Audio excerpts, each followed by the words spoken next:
প্রিয় অষ্টম শ্রেণীর ছাত্রছাত্রীরা, আজ তোমাদের থার্ড ইউনিট টেস্টের ইতিহাসের 6 স্কুল অর্থাৎ মিদনাপুর কলেজিয়েট স্কুল প্রশ্নগুলো আমরা আজ আলোচনা করছি। তাহলে চলো আমরা প্রশ্নগুলো সকলে দেখে নিই। প্রথম প্রশ্ন হচ্ছে, বাংলার প্রথম গভর্নর জেনারেল ছিলেন ওয়ারেন হেস্টিংস। বির অপশান, ভারতের সিভিল সার্ভিস ব্যবস্থা চালু করেন লর্ড কর্নওয়ালিস। এর অপশান, কলকাতায় হিন্দু কলেজ প্রতিষ্ঠিত হয়। অপশান বি, 1817 খ্রিস্টাব্দে। বোম্বাইয়ের প্রার্থনা সমাজের সঙ্গে যুক্ত ছিলেন Atmaram Pandurang. Option B, Chicago ধর্ম সম্মেলনে যোগদান করেন স্বামী বিবেকানন্দ। অপশান সি, নীলদর্পণ নাটকের রচয়িতা হলেন দীনবন্ধু মিত্র। অপশান ডি, ভারত সভা প্রতিষ্ঠিত হয় 1876 খ্রিস্টাব্দে। অপশান বি, অনুশীলন সমিতির প্রতিষ্ঠাতা ছিলেন সতীশচন্দ্র বসু। অপশান বি, যে ঘটনার প্রতিবাদে রবীন্দ্রনাথ ঠাকুর নাইটহুড উপাধি ত্যাগ করেছিলেন সেটি হল জালিয়ানওয়ালাবাগের হত্যাকাণ্ড। গান্ধীজি করেঙ্গে গিয়ে মরেঙ্গে ডাক দেন ভারত ছাড়ো আন্দোলনে। অপশান ডি, মুসলিম লীগের জন্ম হয় ঢাকায়। অপশান সি, অবিভক্ত ভারত বিভাজিত 1947 খ্রিস্টাব্দের 14ই আগস্ট। অপশান বি, ভারতের কেন্দ্রীয় আইনসভার নিম্নকক্ষকে বলা হয়।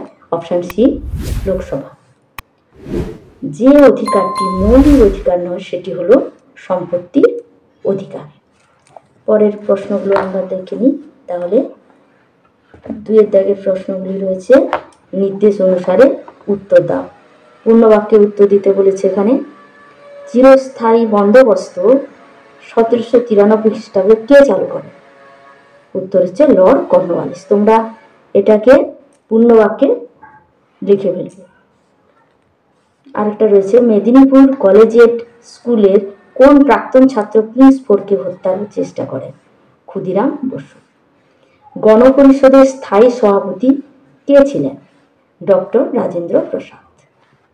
ঠিক না ভুল পরের প্রশ্ন, খলিফার সাম্রাজ্যের অধিকৃত অংশ তাকে ফিরিয়ে দেওয়ার দাবিতে খিলাফত আন্দোলন শুরু হয়। এটা হচ্ছে ঠিক। পঞ্চায়েত ব্যবস্থার 4টি স্তর রয়েছে। এটা হচ্ছে ভুল।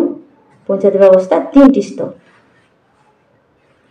মোগল সেনা নিয়োগের পরম্পরা অনুযায়ী ভারতের ইংরেজ ইস্ট ইন্ডিয়া কোম্পানি তৈরি করেছিল ড্যাশ। এটা হচ্ছে সেনাবাহিনী। শূন্যস্থান পূরণ আরেকটা রয়েছে, চৌরি চৌরার ঘটনার পর গান্ধীজি ড্যাশ আন্দোলন প্রত্যাহার করেন। অসহযোগ। বেমানান শব্দটি খুঁজে বের করে লেখো। এখানে বেমানান শব্দটা হচ্ছে পাঞ্জাব। আরেকটি রয়েছে, লালা লাজপত রায়, বাল গঙ্গাধর তিলক, বিপিন চন্দ্র পাল, দাদাভাই নৌরোজি। এখানে বেমানান হচ্ছে দাদাভাই নৌরোজি। আজকের আলোচনা এই পর্যন্ত। দেখা হচ্ছে পরবর্তী ভিডিওতে। তোমরা সকলে সুস্থ থেকো, ভালো থেকো।